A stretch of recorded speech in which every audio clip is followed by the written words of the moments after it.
Qui dit écrit-lecture sur la route, dit écriture et lecture en mouvement.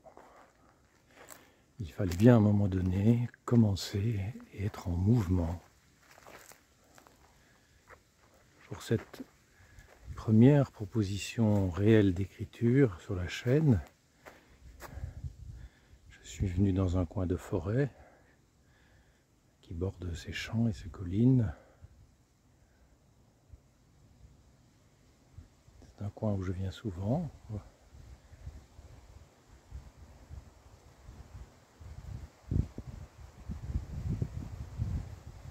Là, j'ai cueilli quelques mûres en plus et je vais me poser à un endroit dans la forêt pour vous faire cette proposition d'écriture.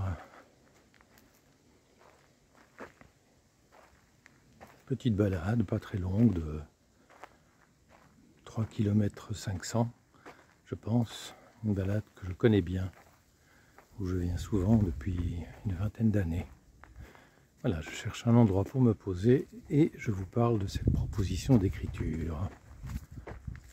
Encore quelques images de cette forêt avec une belle lumière. Je ne sais pas du tout ce que ça va rendre à l'image, mais en tout cas en balade, cette lumière est très très belle. Il doit être 15h30, 15h45 à peu près.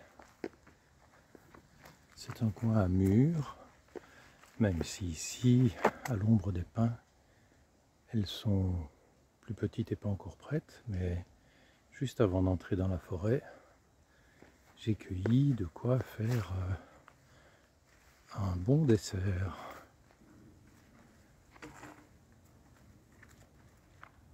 Alors voilà, je me suis posé ici. Voilà le chemin que j'ai emprunté. Et je fais un arrêt en pleine forêt. Je vais peut-être pas trop me mettre dans le rayon de soleil. Voilà, j'espère que comme ça va. Alors voilà, écrit-lecture sur la route, donc ça veut dire qu'on va écrire et lire aussi dans des endroits lorsque je serai en mouvement, en voyage, en balade. Alors, si écrit-lecture sur la route dit, je crois clairement son nom, d'où ça vient en fait? Ça vient d'une série de photos que je fais depuis quelques années. Et cette série, je l'ai appelée Écriture sur la route. Alors qu'est-ce que c'est écriture sur la route? Comme des milliers de personnes à travers le monde, je photographie des inscriptions, des plaques administratives, des feuilles qui traînent sur des murs, aux vitres de certains magasins, dans des endroits que je trouve comme ça lors de mes balades. Et ces inscriptions, lorsqu'on les photographie, lorsque je les photographie, elles prennent pour moi un sens particulier parce que je les sors un peu de leur contexte évidemment et je m'attache vraiment à l'écriture puisque ce sont des mots mis ensemble. Alors ça peut être un particulier qui a mis un papier sur sa maison, ça peut être un commerce qui annonce quelque chose, ça peut être un papier que je trouve qui traîne par terre, ça peut être toute une série de choses. Ça peut être une plaque administrative, une indication que je trouve un petit peu saugrenue, cocasse, ou simplement que je trouve esthétiquement belle. Voilà, intéressante à regarder, en tout cas qui a retenu mon attention. Je vais vous en montrer quelques-unes que j'ai faites. Je pense que je fais ça depuis 5-6 ans, je ne sais plus très bien. J'en ai à peu près 250 en ce moment et je les publie sur mon compte Instagram personnel. Je vous mettrai le lien aussi. Voilà, il y a d'autres choses sur ce compte Instagram, mais il y a notamment ces écritures sur la route. Et c'est de là que m'est venue l'idée d'étendre d'écriture sur la route à écrit-lecture sur la route. Alors la proposition d'écriture que je vous fais, et plusieurs propositions que je vais faire dans l'avenir vont partir de ces photographies que j'ai réalisées. Il me semble qu'elle a des pistes d'écriture, en tout cas qu'on peut s'amuser à partir de ces quelques mots, à les détourner, à en prendre un, à profiter du contexte dans lequel ces photos ont été réalisées aussi et que je peux vous donner dans les commentaires ou là dans les vidéos. La première proposition d'écriture va partir de cette feuille que j'ai trouvée sur le grillage d'un ce qui semble être une propriété privée, en tout cas une maison privée, dans un village en Normandie, dans le Cotentin, à Piroux-Plage, là où j'étais pour animer des ateliers d'écriture et de poésie dans un festival, Piroésie. C'est une photo qui date donc d'il y a quelque temps, cet été 2025. Voilà, je vais vous la partager.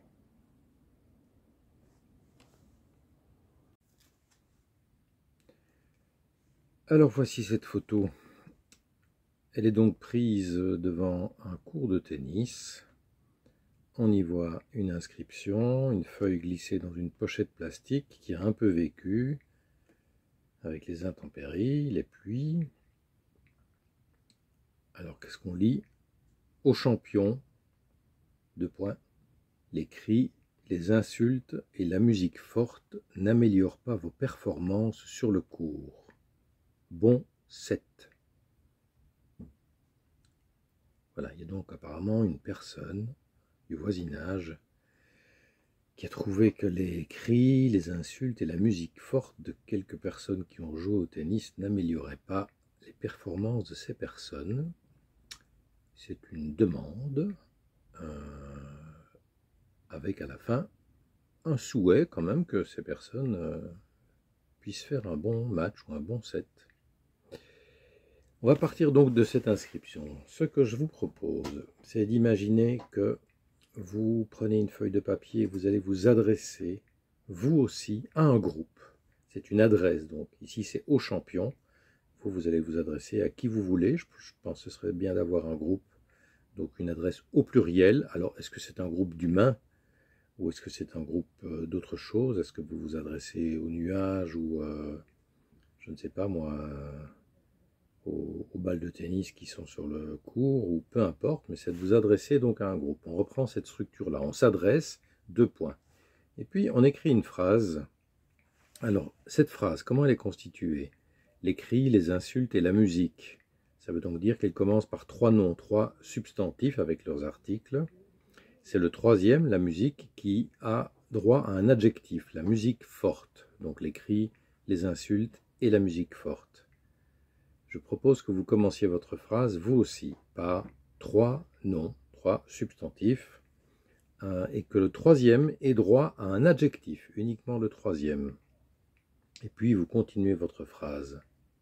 C'est une phrase qui est écrite au présent, n'améliore, on va garder le présent, et on va faire en sorte qu'à la fin de votre phrase, il y ait aussi, dans cette adresse, un souhait que vous formulez au groupe auquel vous vous êtes adressé.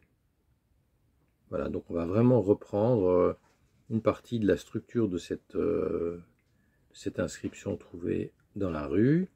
Vous vous adressez à un groupe au pluriel, au ou à, si le mot est féminin, deux points, une phrase qui comprend et qui commence par trois substantifs avec les articles, la, le, les, etc. Le troisième mot a droit à un adjectif. La conjugaison, c'est du présent. Vous pouvez faire une phrase évidemment plus longue, si vous le sentez. On peut imaginer que vous faites toute une tirade en vous adressant à ce groupe. Mais à la fin de votre phrase, de votre fragment ou de votre tirade, vous ponctuez par un petit souhait que vous adressez à ce groupe. Voilà. Telle est la proposition d'écriture. Voilà une autre vue pour terminer cette vidéo. Alors j'ai un peu le soleil de fin de journée dans l'œil.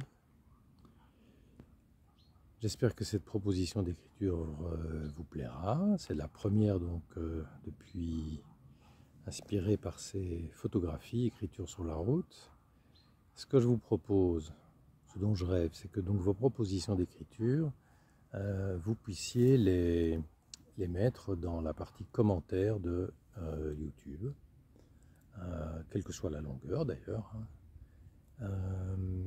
Et si vous mettez vos fragments, vos écritures, et que d'autres personnes les lisent, ce que je propose, c'est que les personnes qui lisent et qui ont envie de commenter ne se gênent pas pour commenter.